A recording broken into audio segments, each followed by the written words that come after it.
He doesn't like it. I tried. Look at him.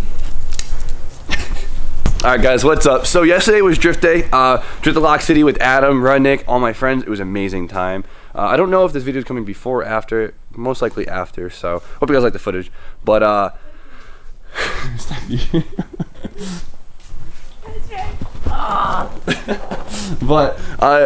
my buddy blew his car up last night, and so I had Brian drive my S13 home last night, and I drove his car home, and unfortunately my manifold cracked really bad. All four runners cracked basically in half, so the S13 is gonna be down for a little while. Have to buy a new manifold, get it all set, and then we'll be back on the track ribbon, but it's whatever. It was on its way out anyways. What are you doing now? Likes his butt. So today, a lazy Sunday, we're hanging out. I don't know exactly what we're doing right now, but we're gonna figure it out. I wasn't planning on filming today, but we might as well.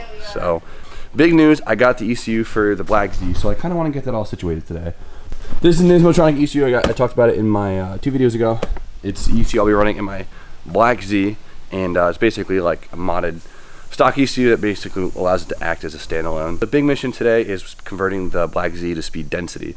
And speed density essentially is running a car on manifold pressure instead of a mass airflow signal, so it measures the volume of air through pressure and not through flow rate.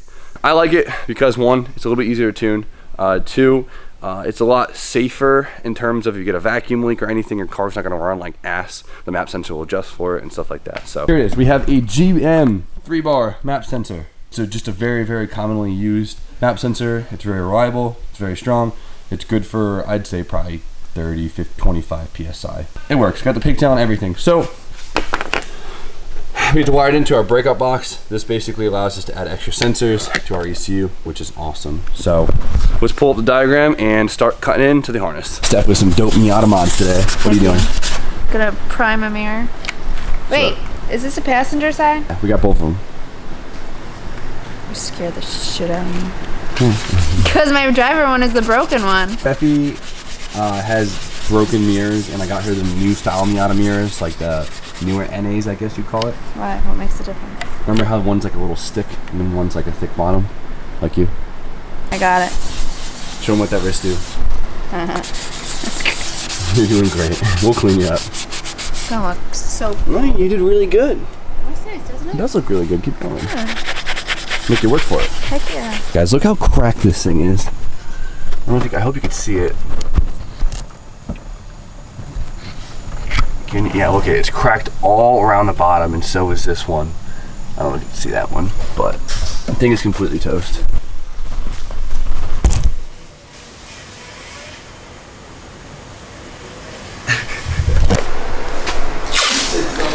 Almost done, Bubs. Gotta prime them and then paint them. So exciting. Guys, paint the mirrors up for Steffi, and they actually came out pretty good. I'm really excited. This, where is it?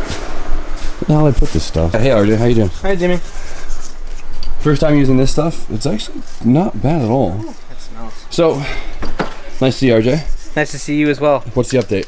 I am alive, first of all. I thought I wasn't going to make it on my way home last night. Okay. And second of all, we now officially have everything to get that back on the dyno and get this thing in there. What were you pointing at? The car, because the Miata's over there outside. Okay, yeah. As we dyno tuned RJ's Miata, and we tried to see as much power we can get out of the stock everything besides turbo kit, and the limiting factor was the fuel injectors. We were maxed out at 125% duty cycle on the stock injectors. I think they're small. What are they, 300 or 220s or something? 240s, I think. 240, something like that. And so RJ went out and bought some RX-8 injectors, which is sick because these are actually 420. Shout out to YouTube. Injectors right here. So we could probably get his car up to about 225, 235 horsepower. I think so. So that'd be pretty cool. I'd say 220. You want to make another bet and lose another $20? Hell no. So, I mean, that's a 40 horsepower difference. That's big. So we're going to put those on. I don't know if we're going to do them tonight or tomorrow, but they're going to go in. Update on me. My SR is a black top. So this is a black top ECU. There's two SRs that came in the S13, a black top and a red top. Red top's older, black top's newer. They're literally the same, but the ECU is slightly different and the wire harness is just a little bit different. I had a black top ECU and a black top wiring harness, but I'm putting a red top ECU in it because it's what I found for a good deal. And so the only difference I have to do is I actually have to change a few of the pinouts. I looked at both pinouts and I found out that only thing that was different was the tack wire and I think 3 of the ignition signal wires. And so I made a little list right here. This is the ignition signal, the bank is on for both ECUs, and I kind of just determined which one needs to go where. So I already switched them around. No one wants to watch me pull wires out of a ECU harness. I know it gives some people anxiety, but. All right guys, moment of truth. Let's see if I did this correctly. Man, RJ, I was so excited to start the Z, start getting a base map ready, and guess what happened? Do I have to guess? But I know exactly what happened. I know exactly what happened. Tell me why I'm about to cry. Somebody left their laptop in the back of the pickup truck in another town. Yeah. You want to go? I'll take you. I'll drive. Really? You want to go? I know. You can use some time to relax. I can see it. Really? Yeah. We'll go for a ride. Okay. Well, who is it, Tucker?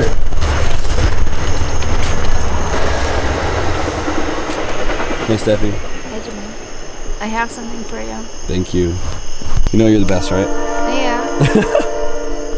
Yes! Alright, let's set it up. It's getting kind of late. We had a late start for the day. Yesterday's drift event kicked my ass, but I really want to get this done today, so let's see if we could at least set this damn thing up. So we're ready to set up now. For setup, all we have to really do is select the sensor we're going to be using. That's the map sensor. And of course, all I have to do is select the bank that is put in on the breakout box, just below, and then GM3 bar. It's already set in there, so we're pretty cool. Let's see if this thing starts up.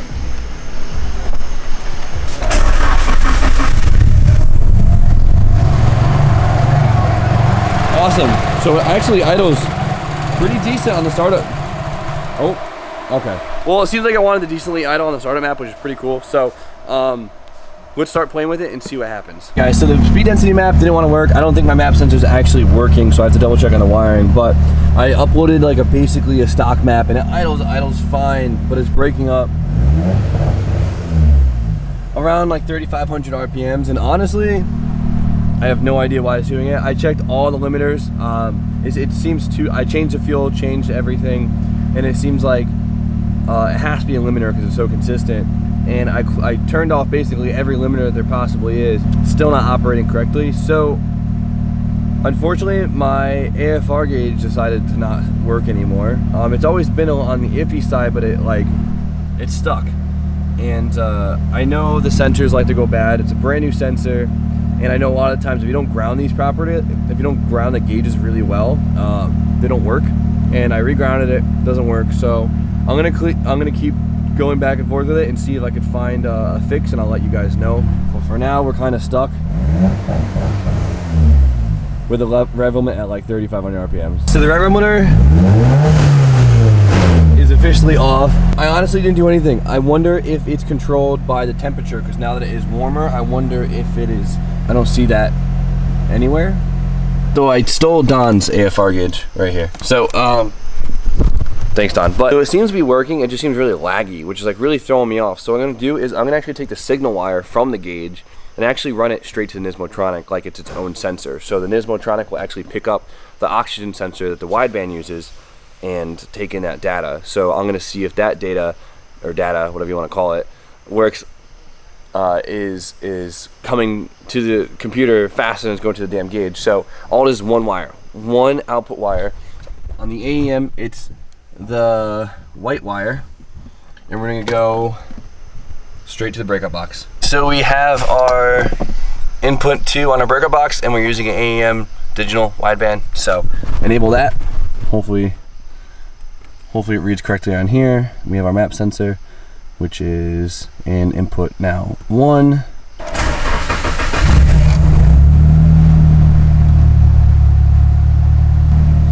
Awesome. The AFRs, are they reading?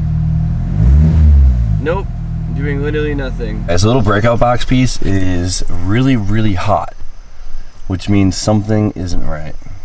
The circuit seems all good, but I'm gonna check to make sure nothing's shorting out, because this thing is like overheating, and that might be causing a lot of our issues.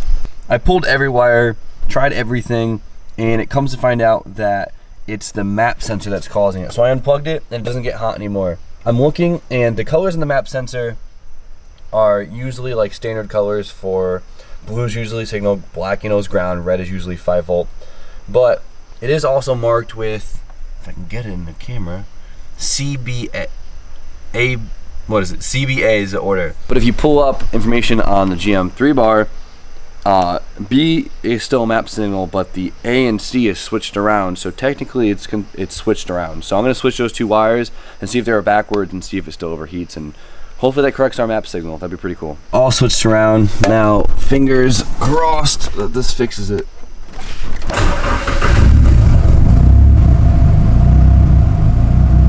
Hey, it's not overheating. Yes. All right, let's try this thing out now. Once I fix that, the ECU won't connect. So I guess tonight isn't my night. I'm gonna keep messing around, but I'm not feeling lucky right now. Come on, please work. Why won't you work? Of course, after I fixed all that stuff, now it will not connect to my computer. I have no idea why. I tried everything. But I just called Justin from Morpheus, and he knows a lot about the Nismotronic stuff, so he's gonna swing over real quick with his computer and make sure it's not my computer, and we can go from there. But I really just want to get this thing to register all the sensors and the base idle map done tonight, so we feel somewhat accomplished, so we could hopefully putt it and start, you know, working on a tune so the car will actually drive. Pain in the ass. Hi guys. So hopefully it's just my laptop. I don't know. Fingers crossed. Let's hope. I smashed my other one. This is actually a new one. Oh, okay. Yeah, I got angry at it. Things happen. Survey says Same a ting. that sucks. Yeah, I know. It's No bueno. Of course, once I fix all the other issues, create one more. Well, guys, nothing seems out of the ordinary with it. We pulled it out, looked at it. Everything seems good.